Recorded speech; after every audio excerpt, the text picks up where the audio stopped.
El 13 de noviembre de 1992, Miriam, Desiree y Toñi desaparecían sin dejar ni rastro. Es que la búsqueda de las adolescentes fue bastante intensa desde el día de la desaparición.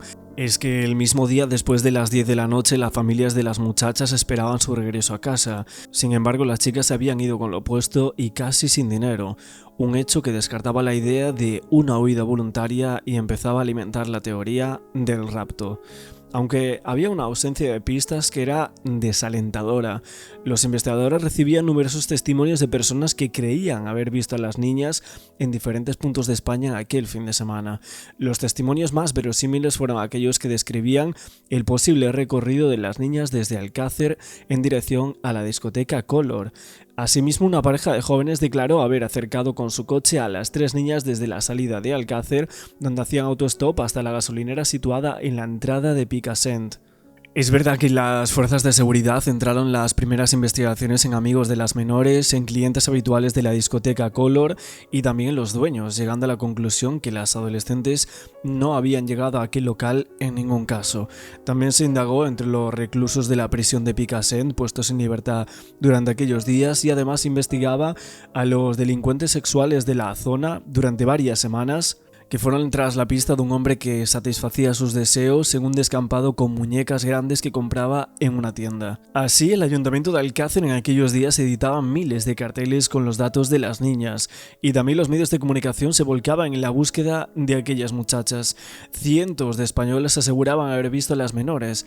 Se llegaban a organizar dispositivos policiales en Granada, en Pamplona, siguiendo las pistas de la colaboración ciudadana. Desde el gobierno, el ministro de Interior, Corcuera, se interesaba personalmente por el caso y se entrevistaba con los padres de las jóvenes. Su ministerio formaba un equipo especial conjunto de la Guardia Civil y la policía para colaborar en la búsqueda de las niñas. El presidente del gobierno, Felipe de González, recibió en Nochebuena a las tres familias y le transmitía su profunda preocupación como padre. La desaparición de las tres niñas de Alcácer ya era gigante, un caso sin precedentes, y es que la búsqueda se ampliaba fuera de España incluso. Se puso al corriente a los servicios de Interpol. Las familias de las desaparecidas distribuían carteles en varios idiomas por algunos países de África. Una pista llevaba a Marruecos, a donde podrían haberlas llevado como esclavas, y también en Europa. Y el día en el que se hallaron los cuerpos sin vida de las tres chicas, el padre de Miriam, Fernando García, se encontraba en Londres con periodistas para promover allí su búsqueda. En uno de los puntos de un directo con Informe Enigma de Jorge Ríos y Hugo, estuvimos hablando del caso Alcácer, la maldición que tiene o el precio de buscar la verdad de este caso, pero una de las preguntas que salió en ese tema por parte de Axel Blaze, una de las preguntas que yo hago en ese directo es si realmente gracias al mediatismo que coge la desaparición de las tres menores es lo que hace que las niñas tengan que aparecer. La aparición de los cuerpos, si realmente es planeada o no. Pero y luego de la aparición de los cuerpos, o sea, de lo que vosotros queréis que es el segundo enterramiento en la Romana, ¿vosotros pensáis que gracias al mediatismo que coge la desaparición de estas tres chicas en el año 1992, luego tienen que aparecer? O sea, que la aparición de los cuerpos sí que es planeada. ¿Eso vosotros lo creéis o no? Pero aquí cada uno tiene su opinión, ¿eh? Yo creo que no. Yo creo que pensaban dentro de su superinteligencia que allí iban a estar seguras, ¿no? Pero lamentablemente aquel hoyo no tenía ni, ni la dimensión ni la profundidad suficiente como para enterrar a una persona bien. Yo creo que no. Ahora, no creo tampoco a pies juntillas lo de que los colmeneros las encontraran por casualidad, porque ya vemos en el juicio que no se ponen de acuerdo uno con el otro con lo que han visto. Pero yo no creo que les dijeran, oye, tenéis que subir y este día tal tiene que ser. Por la presión mediática, ¿no? Te lo dejo a Frank primero, a ver qué opinas. Yo pienso que si las niñas no hubieran aparecido cuando aparecieron, días antes, días después, quizá las investigaciones hubieran llegado a un punto en el que había gente, que sigo pensando lo mismo, que estaba ganando mucho dinero con ciertos negocios y que no podían permitir que la policía llegara hasta ahí. Las niñas tenían que aparecer. Si encontraban a dos personas que más o menos los papelitos, no sé qué, esto y lo otro, pudieran ganarse el foco y sacar el foco de otras posibles investigaciones, como tenían Juan Ignacio Blanco y Fernando García en unos primeros momentos, que iban muy enfocadas a chalés, redes, Creo que el hecho de que aparecieran quizá era necesario para desviar la atención. Ese es mi punto de vista. Bueno, recordar que aquí hablamos un poco de lo de los colmeneros y de otra versión que se nos hizo llegar al respecto de que ellos fueron enviados porque alguien antes lo había encontrado. Lo que sí que tiene mucho sentido, si lo pensamos bien, es cuando Ricard dice, ¿no?, que fue el Día de Reyes, ¿no? Primero, el Día de Reyes, ¿por qué? Sí, vale, la presión mediática era muy grande, habían dispositivos muy importantes, al parecer, por lo que él deja intuir, estaban cerca o podían estar cerca de Alborache y, según sus palabras, Antonio decide que hay que trasladarlas. ¿Pero por qué el día 6? Es festivo, Día de Reyes. No va a haber la cantidad de dispositivos de policía que había en un día normal. Muchos tendrán fiesta, otros, según nos contaron, había como un cambio de guardia. Unos llegaban y otros se marchaban, ¿no? Pero claro, ¿cómo sabes eso tú? ¿Cómo sabes eso tú? Parece que alguien se lo... Claro, se lo chiva, ¿cómo ¿no? sabes Dice... tú que ese día... vale, por lógica es festivo. La mitad van a estar con la familia. Estará al pobre que le toca aquel día pringar, o como pasa siempre, ¿no? Si tú tienes fiesta el 25, trabajas el 26. Si tienes fiesta el 31, te va a tocar el día 6. Vale, hasta ahí correcto.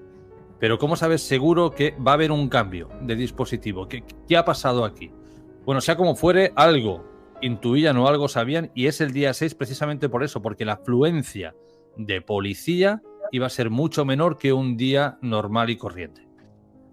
Hasta aquí yo creo que tiene sentido. Sí. Yo no sabría posicionarme a la pregunta que hizo Axel por contestarle a Axel. No sabría decirte, Axel, si creo que lo hicieron por un sentido o por el otro, no lo sé. Porque si vamos a suponer por un momento que lo que dice Ricard es cierto, que las habían llevado al Alborache. Vamos muchas veces, Jorge y yo, en Alborache hay monte, vamos, hay monte para aburrir. Ahí yo creo que las hubieses enterrado, incluso aunque tú lo hubieses llevado en un momento determinado como primer enterramiento al lado de la caseta de Alborache y ves que la cosa se pone turbia, yo creo que te pones a subir por los montes de Alborache, no tienes falta de llevarlas a la Roma. Y luego después también dices, bueno, pues quizá las haya movido lo que dice Jorge, voy a esconderla aquí mejor para que no la encuentren. Tiene sentido porque la romana, bueno, está mucho más alejado de todo, pero también hay que pensar que allí había zona de cazadores, que había, contaban una excursión que pasó el mismo día 14 al día siguiente por allí, o bueno, el día 15 que pasó al Charco Negro, había excursionistas que pasaban por allí, había colmeneros, había...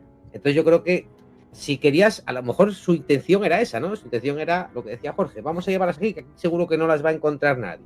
Pues a lo mejor era un sitio menos propicio que Alborache, porque por ahí, bueno, había movimiento de gente. Y bueno, de hecho, hablamos una vez de cómo aparecieron los cuerpos. Bueno, si es verdad lo que cuentan los colmenos, ya lo ves, tan simple como un colmeno que pasaba por allí dando un paseo y de repente dijo, coño, ¿qué es esto? O si la desenterró un perro, como también a lo mejor pudimos hablar que pudo haber pasado. Es que ya ves que no lo sé, no sé si su intención era ocultarlas más, y le salió mal, o su intención era lo que tú decías, Axel, oye, tienen que aparecer, vamos a llevarlas aquí, porque aquí tarde o temprano un cazador, un excursionista o tal, alguien las va a encontrar. Y es que es así porque el 27 de enero de 1993, como ya todos sabemos, fue el Día de los Apicultores.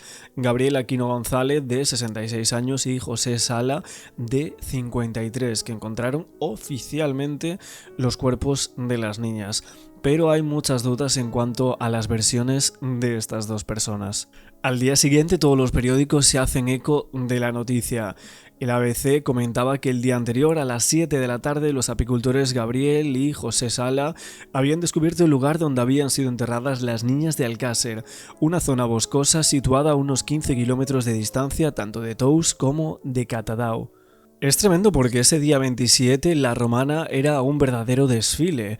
No es fácil determinar quiénes estuvieron, a qué hora, con qué pretexto y qué hicieron las personas aquel día. Hasta tal punto que, como ya habíamos comentado, Gabriel Aquino, labrador y colmenero, decidía subir a la Romana en su Renault 4F6 a ver sus colmenas con su consuegro, aunque hacía 3 meses que no iban. Llegaron a primera hora, a las 10 de la mañana, cuando hacía frío y no era el momento de verlas, así que Aquino se fue a dar una vuelta mientras Sala aguardaba fumando.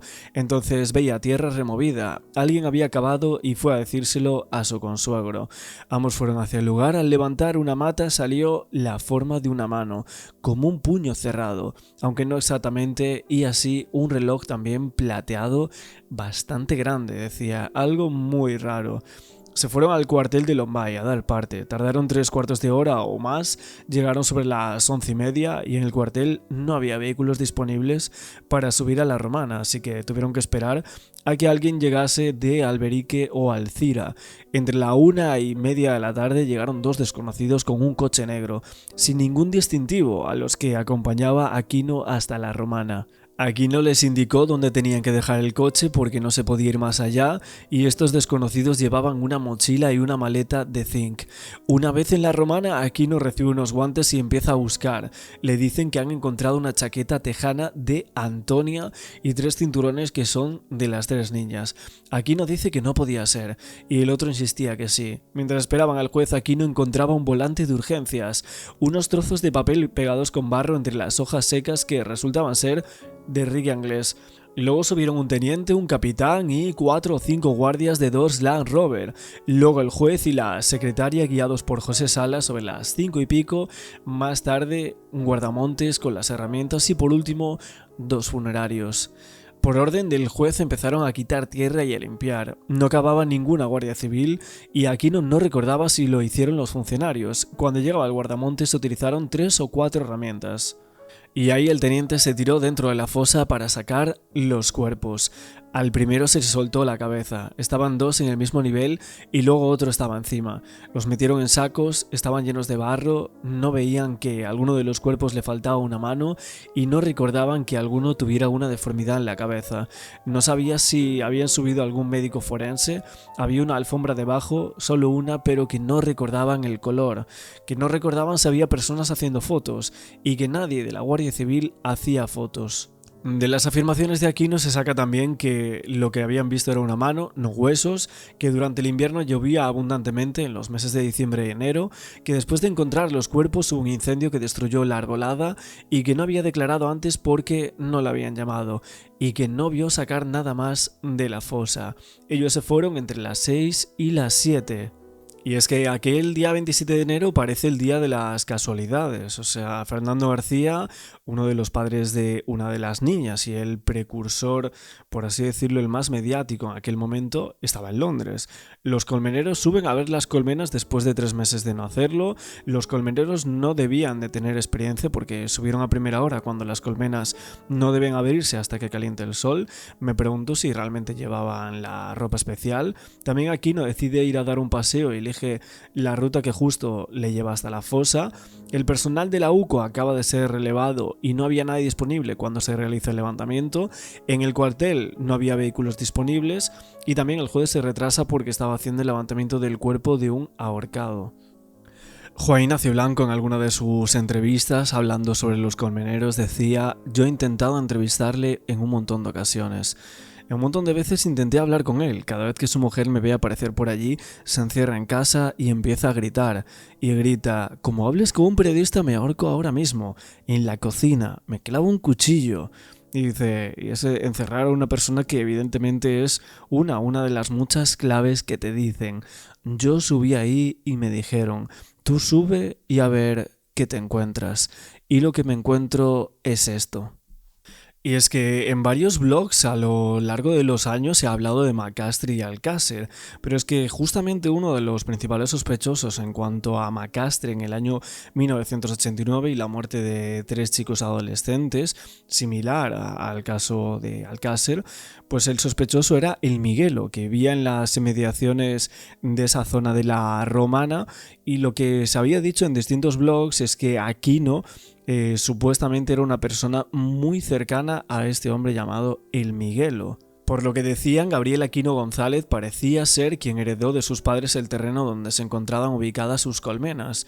Creíamos recordar aquí que Juan Ignacio Blanco llegó a dar el dato en alguna ocasión de que Aquino había pasado su infancia o parte de ella viviendo en La Romana.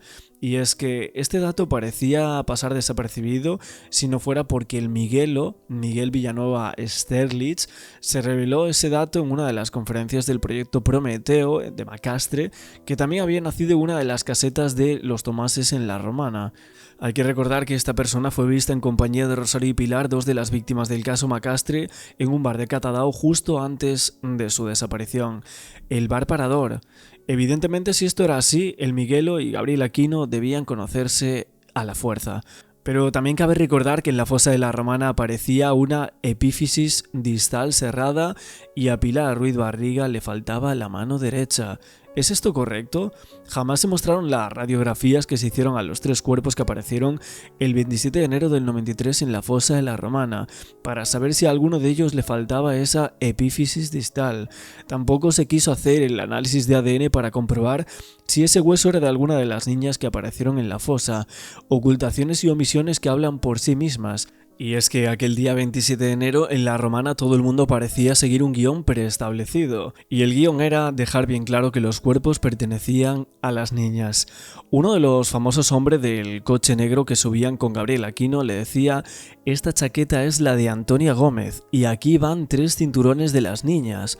Después Aquino afirmaba: no puede ser que sean ellas, a lo que el capitán repuso: sí, porque estos cinturones me vienen a mí y yo tengo el cuerpo bastante pequeño, y esos cinturones son de las chiquitas. Una afirmación bastante irresponsable, sin pruebas forenses y sin haber visto ni siquiera los cuerpos, pero todo venía en el guión, que no quedara duda alguna el primer momento que habían descubierto los cuerpos de Miriam, Toñi y Desiree. Sin embargo, ninguno de los 3 cinturones parece que pertenecían a las niñas, y además aquella tarde del 13 de noviembre del 92, solo 2 de ellas llevaban cinturón, y la chaqueta tampoco era de Toñi. ¿Quién plantó entonces aquellas pruebas?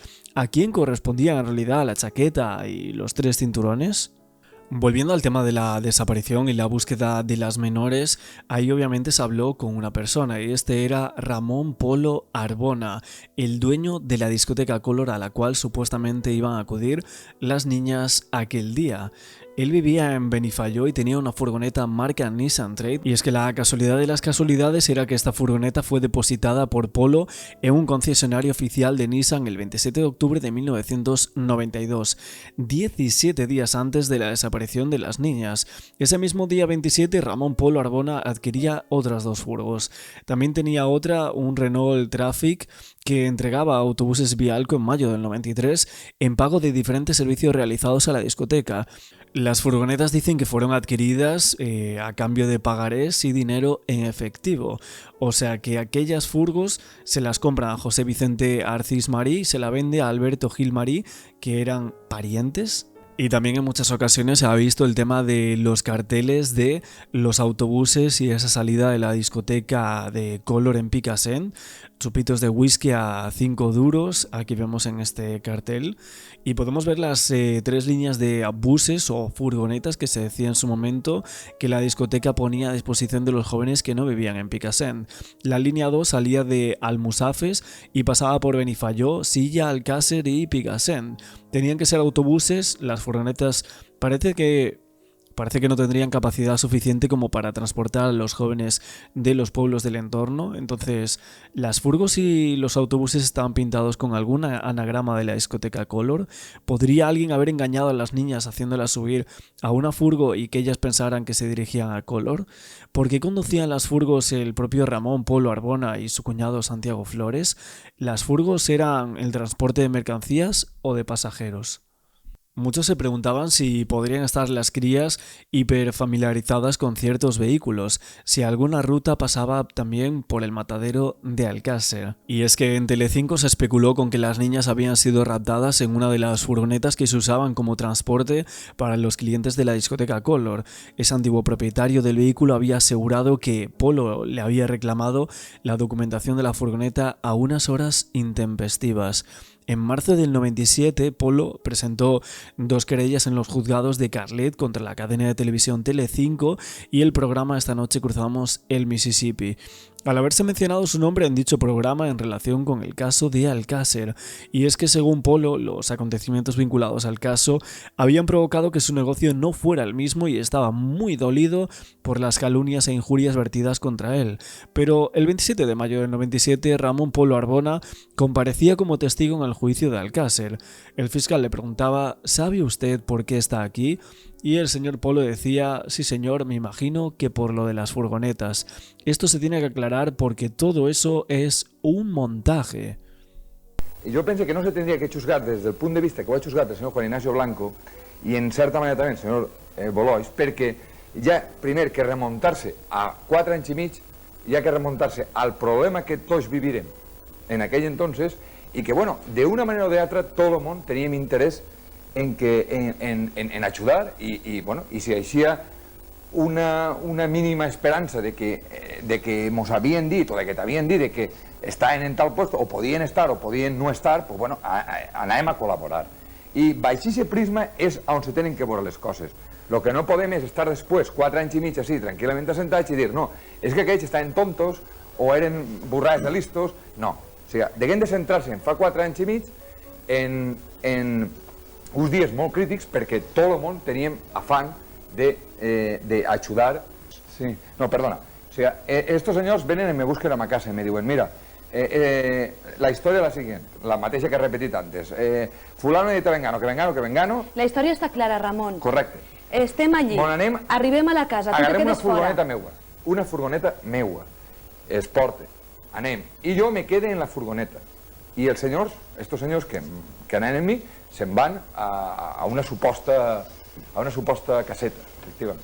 Estàvem parlant de l'expedició que van fer alguns treballadors de la discoteca Color per a veure si podien trobar a les xiquetes desaparegudes. En aquella època, novembre del 92, desembre del 92, estava tot el país en alerta i van haver moltíssimes expedicions. Una d'elles va ser esta i Ramon Polo, el propietari de la discoteca Color, va participar en ella amb alguns dels seus treballadors. Correcte, i no és que ho faria avui, entonces que ho faria avui, per la causa se faria sempre. Molt bé, tots ells, totes les persones que van participar en esta expedició, amb Ramon Polo inclòs, estan declarant en la sala segona de l'Audiència Provincial i ens havien quedat comentant que la informació provenia d'un vident amb un pèndol, no? Però que això vosaltres vos enterareu més tard. No, jo pràcticament m'he enterat per el juzgat, o sigui que no...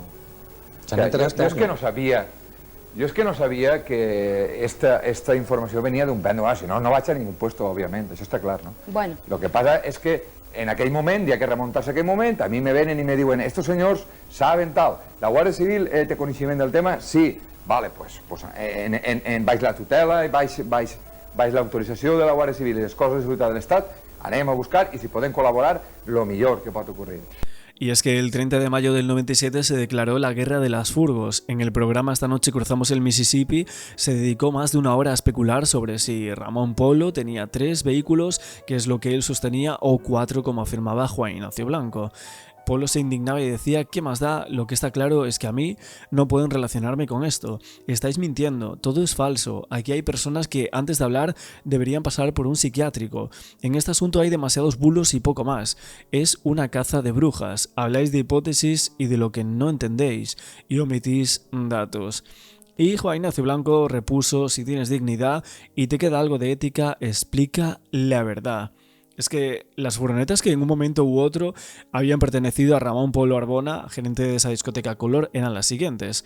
El 2 de diciembre del 92, el testigo Luis Plaza declaraba ante la Guardia Civil que el 15 de noviembre había visto a las niñas en compañía de 2 individuos en una gasolinera de Mislata. Y es que, según la Guardia Civil, posiblemente se trataba de la furgo Nissan Banet, propiedad de Arbona. En el juicio no hay mención alguna al respecto y dicha furgoneta desaparece para siempre, sin la más mínima protesta de los abogados de la acusación particular. Casualmente esta furgo se vende 2 semanas antes de la desaparición de las niñas de Alcácer. En cambio, Polo recordaba haber tenido otras furgonetas. Esa Renault Traffic, vendida a Autobuses Vialco a los 7 u 8 meses, en junio del 93, la Nissan Trade, averidada en septiembre del 92 y posteriormente vendida a los hermanos Moyá de Alcira, En el capítulo de La búsqueda, en la página 46 del libro ¿Qué pasó en Alcácer?, Juan Ignacio Blanco describe lo siguiente. A las 11:30 de la mañana, día 2, se persona en puesto de Picassent Luis Paza Alacreu, vecino de Valencia, comunicando que el día 15 del pasado mes observaba en la gasolinera Jaime I, situada en la carretera N3, a las 3 menores en furgoneta, al parecer Nissan Vanette, color blanca, desconociendo numeración y la matrícula con la primera letra de serie C, con un rótulo color azul en el que al final se leía Benifayó. Efectuadas las gestiones en el puesto de Benifayó, comunican que pudiera tratarse de la Nissan Vanette en esa matrícula, propiedad de Ramón Polo Arbona, el cual correspondía al gerente de la discoteca Color. Se participaba al puesto de Benifayó para comprobación del vehículo, siendo efectuadas gestiones por un equipo de policía judicial de la comandancia, el cual comunicaba que dicho vehículo se encontraba a nombre de Ramón Polo Esteve, padre del mencionado, habiendo sido vendido el vehículo con fecha del 30 de octubre de 1992. También al día siguiente, el 20 de diciembre, ocurría un extraño suceso.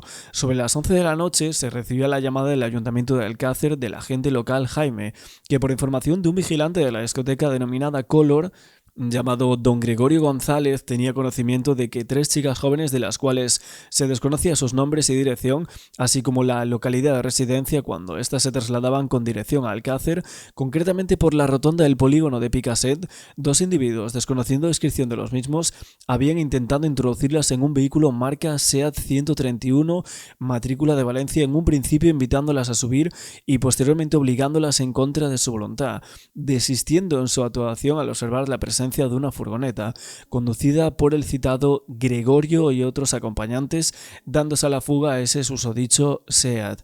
Pasada la matrícula a la central de esta comandancia, lo que se especulaba aquí era que era bastante extraño, tanto trasiego de compra y venta de vehículos, como si periódicamente tuviera que deshacerse de ellas por temor, presuntamente, a que alguien la relacionase con algo turbio. Extraño también era que ningún letrado se interesara durante el juicio por aquella furgoneta Nissan Vanette observada por el testigo en la gasolinera Mislata, y aún más extraño todavía que no se hubiese dado más importancia a dicho testimonio. Ahora se ha conocido la extraña historia de 2 furgonetas blancas que se dedicaban a recoger chicas para llevarlas a la famosa discoteca Colors, lugar al que se dirigían las 3 niñas cuando fueron secuestradas. Escúchenlo. Las furgonetas las compró este señor en la fecha del día 14 del 1 del 92, las 2, y las furgonetas estas, el tema que hacían era coger el personal de cercanías a la discoteca y traérselos a la discoteca para que, por fin, tener público. Porque estoy convencido, porque si él les estaba utilizando para llevar gente dentro de la discoteca, posiblemente la hipótesis, yo estoy convencido que estas furgonetas están haciendo ese trabajo, ahí hubo algo. ¿La Guardia Civil investigó esas furgonetas? No, y eso hay que decirlo, pese a que la persona que acabamos de escuchar, que era el propietario de las furgonetas, contó todos estos hechos que ahora vamos a contar a la Guardia Civil no realizó investigación alguna. Y los datos son los siguientes. En enero de 1992, el mismo año que desaparecen las chicas, el dueño de la discoteca Colors, la discoteca a la que las niñas se dirigían aquella noche, compró estas 2 furgonetas blancas para dedicarse a recoger chicas por las carreteras y por las calles y acercarlas a la discoteca para tener más público. A este hombre, al propietario al que se las había comprado, pagándoselas en efectivo, y estamos hablando de casi 2 millones de pesetas en billetes que se los llevó en un saco, no le preguntó nada acerca de unos papeles que faltaban hasta que 2 días después de desaparecer las chicas, es decir, 11 meses después de haber comprado las furgonetas, se presentó el dueño de la discoteca Colors en casa del propietario para pedirle unos papeles a las 3 de la madrugada, nervioso, temblando y diciendo que necesitaba urgentemente esos papeles porque en esas furgonetas había ocurrido algo grave. Esta persona, el propietario, se alarmó, pensó que podría haber habido un accidente, pero luego se comprobó que ni había habido ningún accidente de tráfico ni se sabía qué había ocurrido con estas furgonetas. Él, alarmado por estos hechos, lo comunicó a la Guardia Civil. La Guardia Civil no aprovechó el momento oportuno de haber investigado y, curiosamente, esas furgonetas, una semana después, se pintan y antes de que los cadáveres de las chicas aparecieron, ya estaban desguazadas. ¿Y no se sabe quién pudo desguazarlas? ¿No pudieron ser el propio Anglés o el Ricard? No, el desguace que se hizo fue un desguace absolutamente legal. Lo que se hizo, lógicamente, es porque interesaría, y esto es una opinión personal, el que no aparecieran las pruebas que pudieran existir en esa furgoneta. Y llegamos con Ignacio a un lugar Y nos cuenta una persona, aquí en un chalet habían unas personas jóvenes de unos 20 y tantos años que me olían mal. Lo ponemos en conocimiento del fiscal. ¿De qué etapa está hablando usted? ¿De qué tiempo? ¿Al desaparecer las niñas o recientemente? Estas personas tuvieron desde el verano del 92 alquilado el chalet y desaparecieron exactamente cuando desaparecieron las niñas. Al desaparecer las niñas, ellos desaparecieron y ya nunca más se les vio por allí. Lo ponemos en conocimiento del fiscal general de Valencia, el señor Beltrán, quien instruye el caso, y hace unas averiguaciones y dice que las personas allí eran unas personas muy respetables. Y de las personas respetables como estas, que muchas veces se habla, quien más respetable de este grupo está buscado por 27 años de cárcel. Los tres individuos del chalet estaban decían buscados. que eran tan santos. Cuando finalmente la Fiscalía abrió averiguaciones, se comprobó que los tres tenían orden de búsqueda y captura, y el que menos tenía, porque había 2 buscados por asesinato, y el otro estaba en busca y captura por quebrantamiento de condena, porque tenía una condena pendiente de 27 años de cárcel. Fernando, volviendo a lo que anteriormente comentaba Juan Ignacio, usted, junto con la Guardia Civil, estuvo en algunos chalés de alguna zona concreta, cercano al Alcácer, ¿investigando qué? ¿Es cierto que usted visitó esos chalés en algún momento? Sí, lo que pasa es que hubieron algunos que no, por más que lo pedí... ¿Pero qué buscaban en esos chalés? Buscábamos de todo, buscábamos hasta incluso algunas sectas satánicas. ¿Encontraron un indicio? ¿Encontraron algo? No, porque ¿Por hubieran qué algunos chalés concretos? Porque hubieran algún, no sé, porque me llevaban allí, ¿no? Porque habían indicios racionales de que allí podían haber cosas. ¿De esas investigaciones no se hace referencia en ningún momento en el sumario? No, nunca jamás. ¿Por qué? Jamás. No lo sé, yo también me lo pregunto. Lo que sí que está claro es que hubieron algunos chalés a los que no tuvimos acceso, de ninguna de las formas. Ni yo ni la Guardia Civil. Antes de que conteste Fran, por aquí por el chat habéis dicho una cosa que, lo que decía antes, la lógica más aplastante nos llevará a encontrar la respuesta en muchos casos. ¿Dónde está la policía el Día de Reyes? El rey, en las cabalgatas. Correcto, pues ya está. O sea, ya no solamente que haya un cambio de guardia o lo que sea, sino que es que si quedan pocos, los pocos que quedan, ¿dónde van a estar? En la cabalgata, ¿no? Pues fíjate si lo tienes fácil aquel día para moverte. Oye, ¿creéis que en la romana ya se habían enterrado otros cuerpos antes de las niñas de Alcácer? Yo creo que no, ¿eh? Ya, ahí tengo un apunte barra duda. En la romana, donde se encuentran a las crías, es donde enterraban la moto. O sea, tú tienes unos cadáveres enterrados en Alborache y los llevas a la romana y los dejas donde has enterrado una moto teóricamente varias veces, te han podido ver, un sitio ya removido, un sitio... Es que yo no le encuentro ningún sentido. Y luego además... Un pequeño inciso. Tienes razón, Olivia, la cabalgata es el día 5, no el día 6. Así Sí. que no estaban en la cabalgata, ¿eh? Estarían abriendo regalos, ya está. Es cierto. La cabalgata es el día antes, estábamos pensando con el día 6. Y voy a decir una cosa, Axel, perdón, Axel es un poco así cabroncete. Tiene unas preguntas súper buenas, pero él no la contesta. Dice, oye, ¿pensáis que hubo ahí algún enterramiento? ¿Y tú qué crees, Axel? ¿Hubo ahí algún enterramiento? Ahora te voy a volver ahí la pelota. Porque ya te digo, la pregunta es muy buena, pero quiero saber tu opinión. Yo no sé, no te sabría decir, porque la verdad es que aparecen por ahí también algunas partes de huesos que no sabría decirte. La verdad, la sensación, ¿no? De si realmente eran conseguidores, supuestamente, estas personas, y ya tenían un sitio para... si me mandan lo primero, en lo segundo voy a tener algún sitio donde hacer esto, ¿no? Tiene su lógica. Oye, me preguntan, por contestar a la gente del chat, dice si creo que Antonio Anglés está vivo y si pienso dónde está. O sea, no tengo ninguna información, creo que vosotros tenéis más información sobre esto, pero da la sensación de que la fuga de Anglés a bordo del City of Plymouth y todo eso, a mí me resulta falso. Porque evidentemente el caso Alcácer es un caso muy importante del cual la pieza o el eje principal es Antonio Anglés porque está desaparecido. Entonces, a raíz de ahí tenemos que dar una solución a por qué está desaparecido. De ahí creo que hay unos inventos y unas estratagemas por parte de la oficialidad de querer decir Antonio Anglés estuvo aquí, hizo esto, hizo lo otro, cuando en realidad no es cierto, ¿no?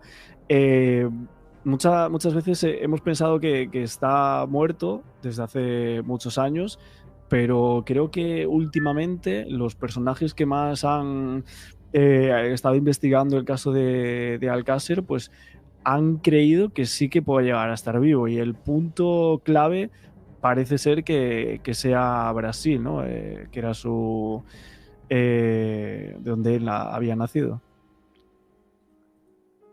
Eso puede contestarlo Jorge mejor que yo creo que... Yo no, ya me pasas el marrón a mí. Pues mira, voy a cambiar de tema. Por aquí alguien me preguntaba, me decían, oye, Jorge, ¿tú crees que les dispararon a pie de fosa? Y si es así, ¿cómo se explican las lesiones post-mortem? Yo no creo que fuera en la Romana. Dicho todo esto, si fue como se plantea en esta pregunta, fue en otro lugar. Y las lesiones post-mortem, pues puede ser por arrastrar los cuerpos de un lugar a otro, que se van dando golpes con otro, a lo mejor enterradas en un primer sitio, luego al desenterrarse les da golpes, no sé, pueden ocurrir de mil maneras. Pero yo no creo de ninguna manera que todo esto ocurriera en la Romana. Quizá con el tiempo, como vamos evolucionando, cambio de opinión porque alguien me muestra alguna prueba irrefutable y ya no te queda más remedio que cambiar todos tus esquemas. Pero de momento, a día de hoy, con lo que tengo, no diría que es en la Romana. Y sobre lo de Anglés, yo soy de los que creo, pero es mi opinión, que está vivo y en Brasil. Pero bueno, que esto no es una teoría descabellada, que esto se lleva diciendo desde el inicio del caso Alcácer, que si huyó, ¿dónde iba? A Brasil. Bueno, más allá de esto no podemos contar nada. Pero bueno, él mismo lo decía cuando estaba en prisión, creo que se lo dijo al de la cárcel, al alcaide de eso. Yo si me voy, si alguna vez, no sé qué, a Copacabana o no sé qué más, que hablábamos así en broma diciendo, coño, ahí también quiero ir yo. Pero bueno, eso, no sé si Jorge tiene alguna pregunta más que haceos por ahí. Lo que decías ahora de heridas post-mortem, en muchas ocasiones yo he visto blogs de Alcácer que hablan de una supuesta necrofilia, ¿no? En Alcácer.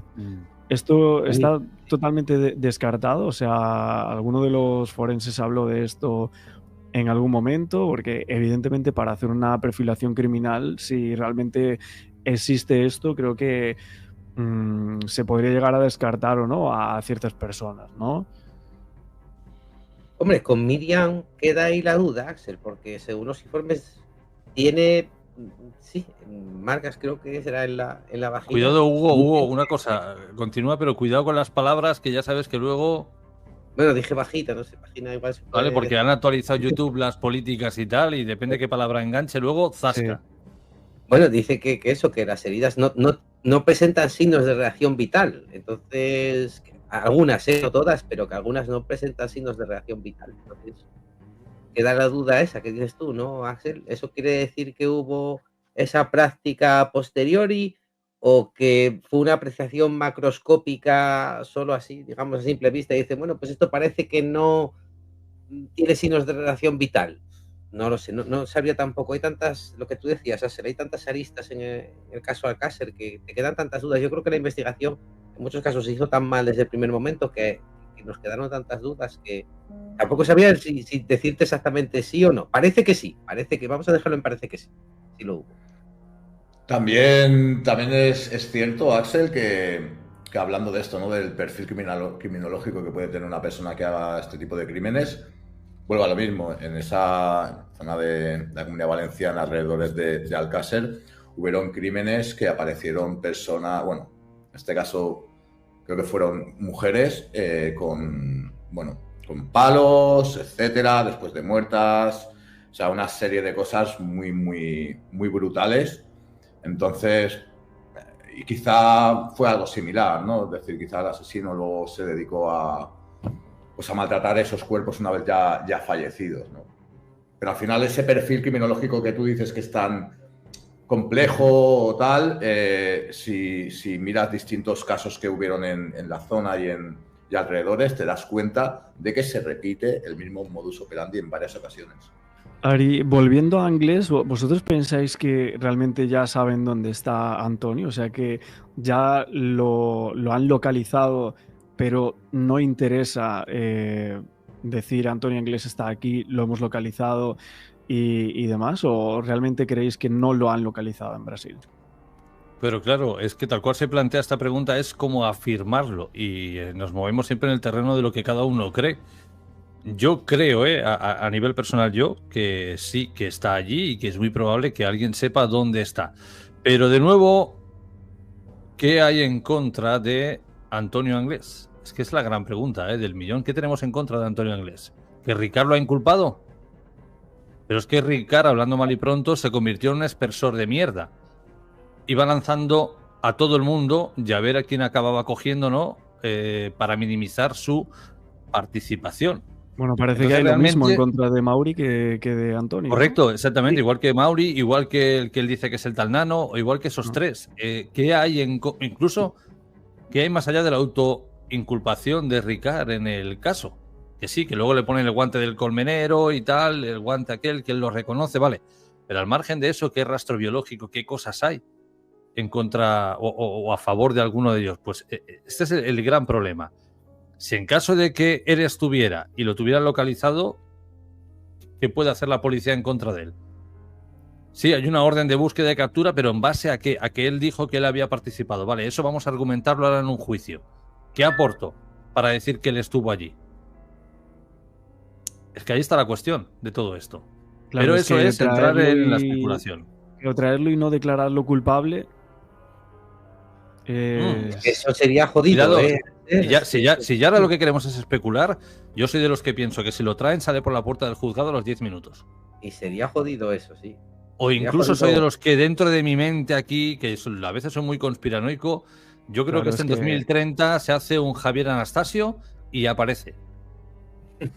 Para que no sepa, Javier Anastasio fue uno de los implicados o acusados de haber cometido el crimen de los Urquijo, se piró por medio mundo y le iban sellando el pasaporte y el tío vivía cuerpo de rey. Y sabían dónde estaba y nadie quiso atraparlo. Es decir, si apareciera en 2030, para mí eso se llama hacer un Javier Anastasio. Quería hacer un pequeño apunte porque hay una seguidora de canal de Telegram que lo estaba viendo así en directo y apuntaba y decía, uy, esa sonrisa que has hecho cuando Axel te hacía esa pregunta, es que sabes dónde está. Y me decía, no, me sonreía, en un punto de contesta, sonreía porque estaba pensando otra vez lo mismo, que Axel hace unas preguntas muy buenas. Y que, a que sí, que te dices, hostia, hace unas preguntas a la Diana. Os está mintiendo Hugo ahora, os está mintiendo.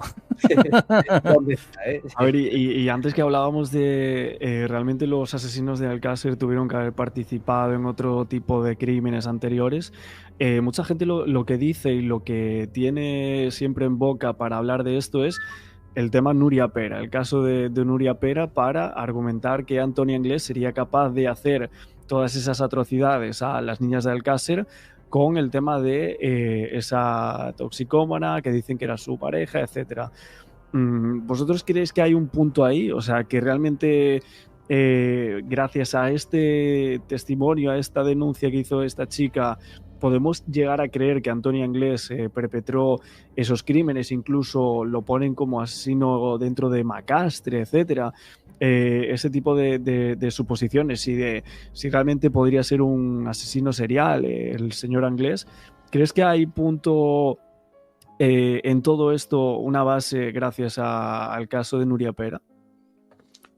De hecho, nosotros queremos hablar de Nuria Pera, pero finalmente decidimos dejarlo de lado. No sé si algún día lo hablaremos, porque no es un crimen mediático, no fue un capítulo de Crónica Negra como lo conocemos hoy día, y realmente con el caso Alcácer no tiene ningún tipo de vínculo. Es decir, rescatar a una persona que ya falleció, que no tiene nada que ver con todo este caso, eso sí que es hacer morbo por morbo, que entiendo que hay gente que le gusta o que hace tiempo lo hicieron, ¿no? Pero pensando, bueno, ¿qué puede aportar esto a Alcácer cuando ella directamente no tiene nada que ver? Ahora, lo que ocurrió, ahí tenemos, nos hicieron llegar creo que la sentencia, que eran un montón de folios, y ahí no se hablaba de una relación sentimental entre ambos. Sin embargo, la familia, al parecer, tiene un concepto muy distinto, ¿no? Llega un momento, Axel, que dices, ¿a quién te crees? ¿La verdad jurídica o te crees a las personas que de alguna manera la conocían más cerca, ¿no? Claro, yo aquí no me puedo hacer una opinión o una posición al respecto de si eso fue un preludio o no fue un preludio, porque a lo mejor eso fue un acontecimiento aislado y luego eso no tuvo nada que ver. Recordemos que también se ha dicho por parte de... En su momento se decía que el señor Antonio Anglés era una persona muy, muy mala, pero hay otros que dicen que era muy, muy, muy bueno. Entonces, ¿con quién nos quedamos de los dos? Porque nunca hemos tenido la oportunidad de hablar con él. Nadie le ha podido hacer una entrevista. Nadie lo ha podido tener cerca para conversar, para que dé su punto de vista. O ayer, por ejemplo, saliéndome un poco del tema, porque yo no consumo YouTube, es verdad, lo dijo Hugo, algunas veces veo algo, no consumo en general crónica negra, no consumo contenido de este estilo. Prefiero prepararlo, pero sí consumo algo que yo creo que a veces es mucho peor, que me chupo entero el pleno del Congreso de los Diputados, ¿vale? Al final me gusta autoflagelarme. Eso sí que es una película de miedo. Lo reconozco, pero me entero de todo. Entonces es algo que cogí como vicio y de principio a fin. Bueno, y ayer me salieron fragmentos de este juicio ahora contra el fiscal general. Salía este señor González Amador diciendo, bueno, es que por esto ya soy el delincuente no sé qué del Reino de España. Ahora ya me han condenado, me han destrozado la vida. Y automáticamente pensé, bueno, pues lo mismo se puede extrapolar a Antonio Anglés.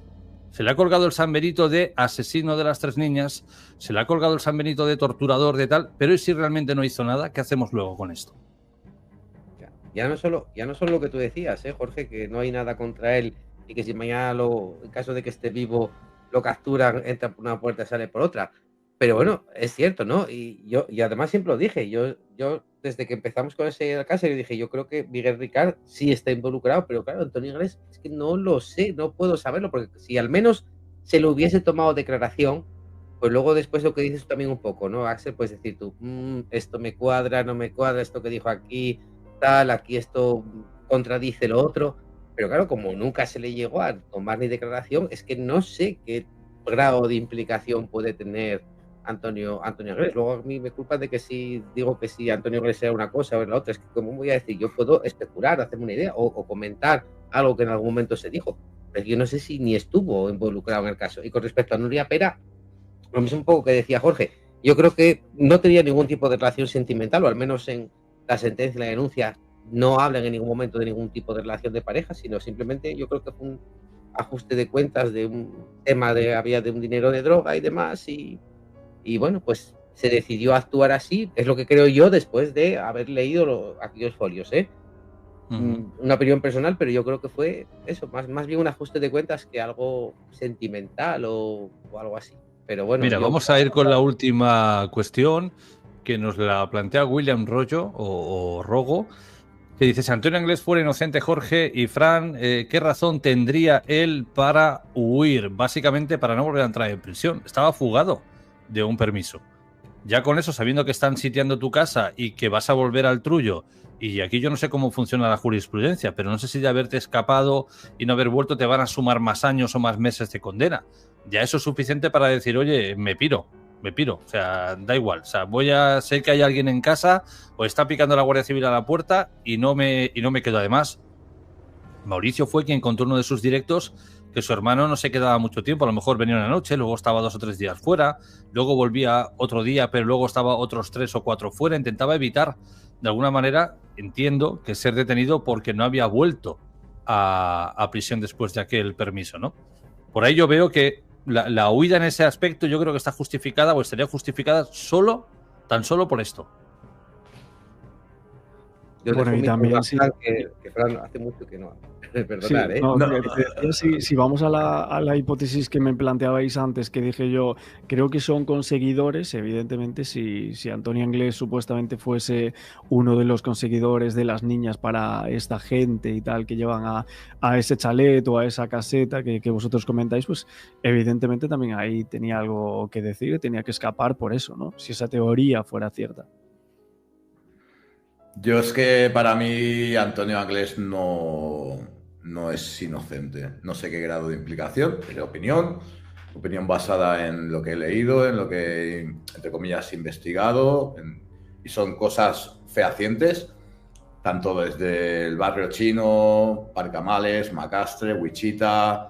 O sea, hay tantas cosas y tantas piezas que si las pones te apuntan siempre hacia la misma persona, que yo no me puedo imaginar que sea alguien 100% inocente, que no tenga nada que ver. Es una opinión. Es decir, no tengo pruebas ni se puede acusar de nada, pero los indicios, una vez más, si los recoges, te los apuntas en un folio o en una hoja, son tantos que al final... Claro, pero tú fíjate, Fran, has dado con algo interesante, es decir, como tiene tanto recorrido, digamos, del mundo delincuencial de aquel momento, ya solo por eso nos apunta a que él podría haber hecho esto. Pero lo planteo un poco antes como los vídeos de Vicente Soler. Todo lo que sabemos que él había hecho eran atracos, ventas de drogas, pero nunca que se sepa, había cruzado la línea de voy a hacer algo más, ¿no? Entonces, ese currículum delictivo te lleva a que sí, que era una persona que atracaba bancos y que vendía estupefacientes, que luego puede cruzar la línea, él o otros tantos, ¿no? Pero claro, el currículum nos lleva hasta aquí. Para cruzar esa línea tiene que ser un salto muy importante, ¿eh?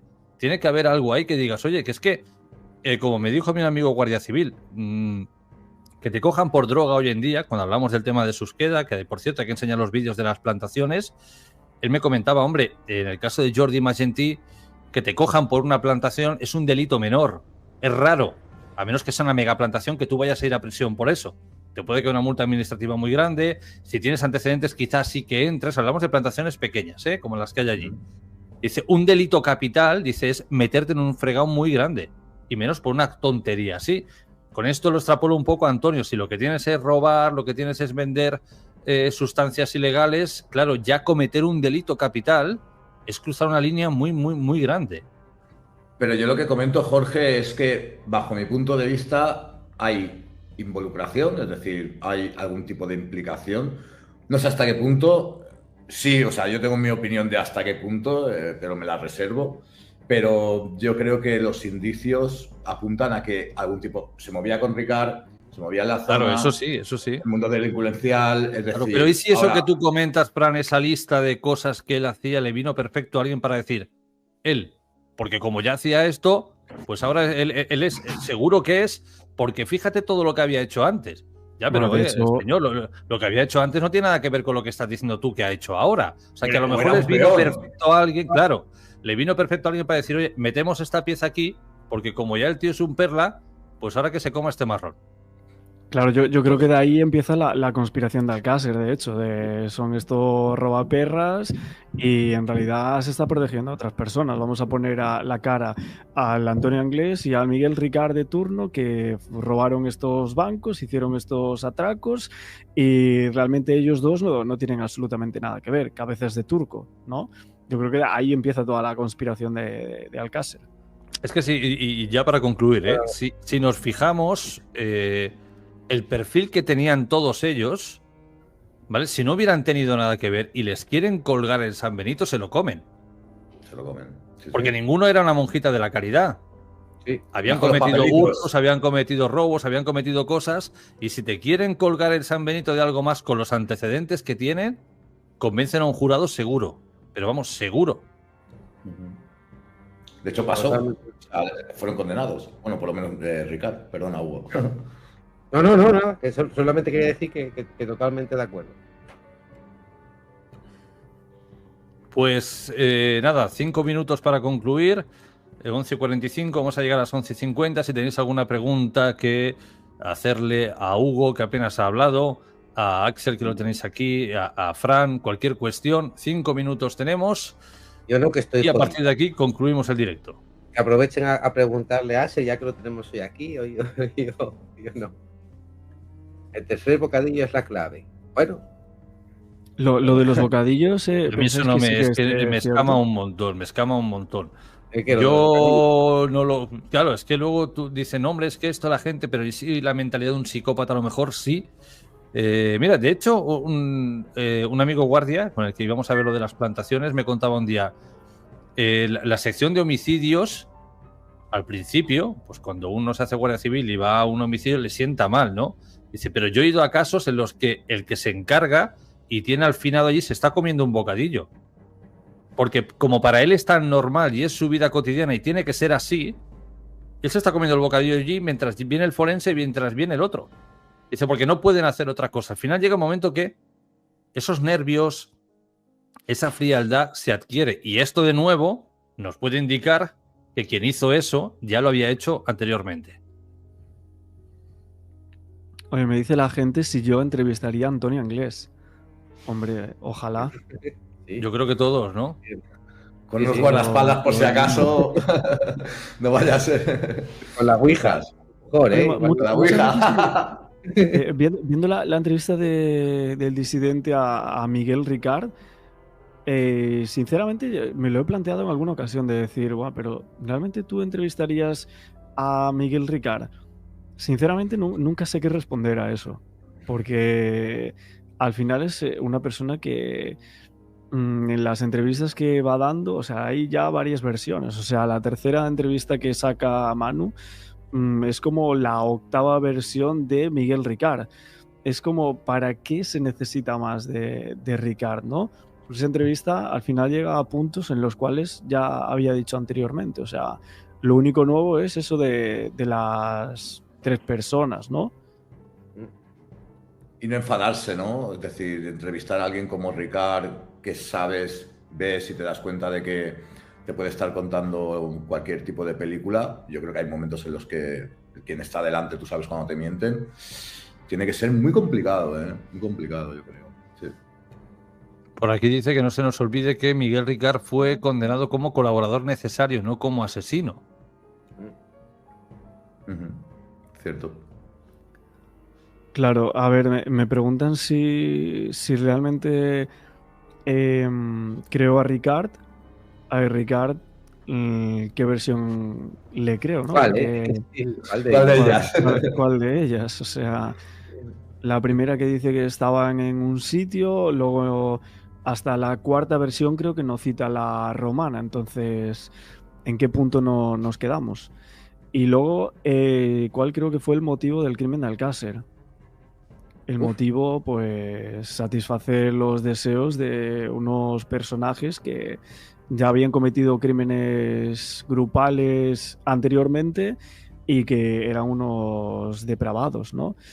Si creo que estaba premeditado el secuestro, estaba planeado con anterioridad, o si eran justo esas niñas las que tenían que conseguir, yo personalmente creo que sí. O sea, creo que ese día tenían que recoger a esas niñas en ese punto y llevarlas a un sitio en concreto para unas personas determinadas.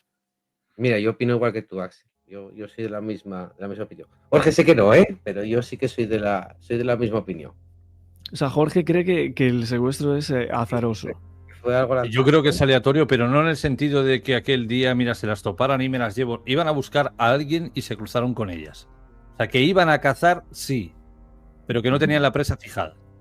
Que pudiera haber sido ellas como que podría haber sido otro. Yo sí creo que fue igual algo